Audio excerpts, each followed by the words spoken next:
Hello friends, আমার YouTube চ্যানেলে সকল বন্ধুকে জানাই সুস্বাগতম। বন্ধুরা, আমার আজকের রেসিপি আলু ফুলকপির নিরামিষ রেসিপি।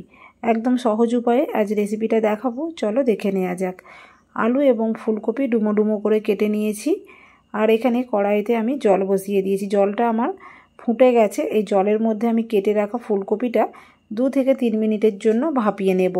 সিজন বা অফ সিজন যে কোনো সময় ফুলকপি রান্না করলে 2 থেকে 3 মিনিট ভাপিয়ে নেওয়া উচিত। এতে করে আমাদের গ্যাস, যে ফুলকপি খেলে গ্যাস হয়, গ্যাসটাও কম হবে শরীরের মধ্যে, এবং পোকামাকড় বা যে কোনো জীবাণু থাকলে এটা নষ্ট হয়ে যাবে। আমি সেই জন্য নুন এবং হলুদ দিয়ে 2 থেকে 3 মিনিট ফুটিয়ে নেব।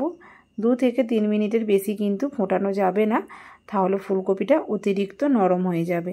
2 থেকে 3 মিনিট ফুটিয়ে নেওয়ার পর আমি জল থেকে তুলে রেখে দিয়েছি। এদিকে কড়াইয়ের মধ্যে সরষের তেল নিয়েছি, তেল গরম হয়ে গেছে। এখন আমি ফুলকপিটা বানিয়ে নেওয়ার জন্য আলু ফুলকপির রেসিপিটা, আলুটা আমি ভেজে নেবার জন্য দিয়ে দিলাম। আর আলুটা আমি ঠিক এইভাবে কেটেছি, তোমরা বুঝতেই পারছো আলুটা ডুমো ডুমো করে কাটা আছে। অল্প করে একটু নুন এবং হলুদ দিয়ে আলুটা আমি 2 থেকে 3 মিনিটের জন্য নাড়াচাড়া করব। 2 থেকে 3 মিনিট যখন আমার আলুটা নাড়াচাড়া হয়ে গেল, এরপর আমি অ্যাড করে দেব এখানে ফুলকপিটা।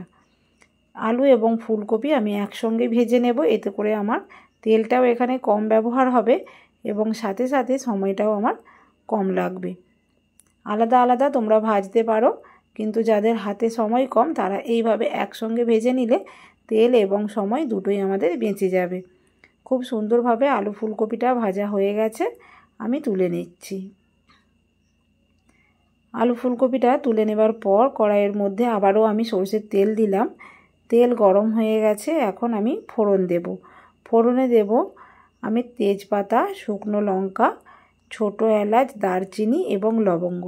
এইগুলো আমাদের প্রত্যেকের হাতের কাছেই থাকে। একদম সাধারণ উপকরণ দিয়ে আমি আজকে রেসিপিটা দেখাচ্ছি। তোমরাও এইভাবে বানাবে, খুবই টেস্টি হয়। যে কোনো নিরামিষ দিনেও এটা বানিয়ে খেতে পারো বা ভোগের জন্য বানিয়ে নিতে পারো। ফোড়নটা খুব ভালো করে ভাজা হয়ে গেছে। আমি আদা, কাঁচা লঙ্কা এবং জিরে বাটা দিয়েছি। আর আদা প্রচণ্ড পরিমাণে ছেটায়, যার জন্য অল্প করে একটু হলুদ আমি অ্যাড করেছি, যাতে করে কী হবে আদাটা ছিটিয়ে আর গায়ে আসবে না।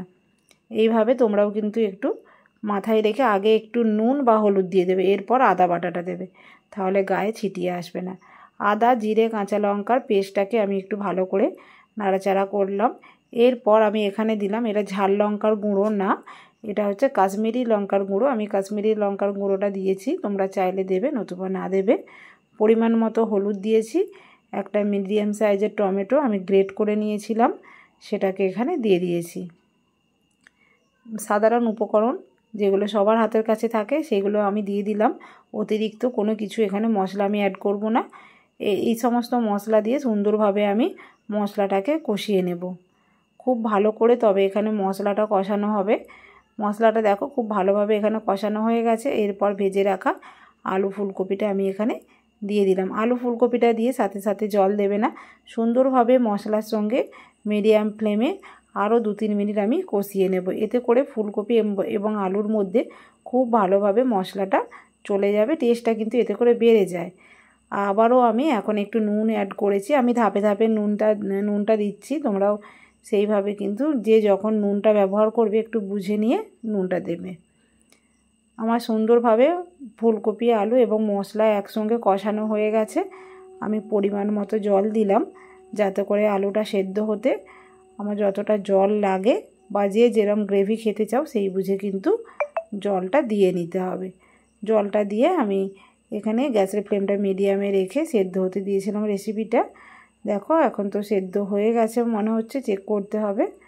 হ্যাঁ, আলুটা আমাদের সেদ্ধ হয়ে গেছে। আর একটা ভাজা মশলা যেটা আমি দেখালাম না, আমি মুখে বলে দিচ্ছি। এখানে আছে ছোটো এলাচ, দারচিনি, লবঙ্গ, শুকনো লঙ্কা, ধনে এবং জিরে এবং মৌরি গুঁড়ো একসঙ্গে। এটাকে একটা ভাজা মশলা তোমরা বানিয়ে নেবে, যার হাতের কাছে আছে দিয়ে দেবে, নতুবা এটা বানিয়ে দেবে, কিন্তু দিলে এই রেসিপির টেস্টটা দ্বিগুণ হয়ে যায়। আমার হাতের কাছে বানানো ছিল, আমি যার জন্য তোমাদেরকে না দেখিয়ে মুখেতেই বলে দিলাম। আর শেষে আমি একটু ঘি অ্যাড করলাম। ঘিটা দিয়ে মিক্সড করে গ্যাসের ফ্লেম অফ করে স্ট্যান্ডিং টাইমে রেখেছিলাম। দেখতেই পাচ্ছ বন্ধুরা, তৈরি হয়ে গেল আলু ফুলকপির নিরামিষ রেসিপি। একদম সাদামাটা রেসিপি, খেতে কিন্তু হয় ভীষণই দুর্দান্ত। তবে বন্ধুরা আজ আসি, টাটা।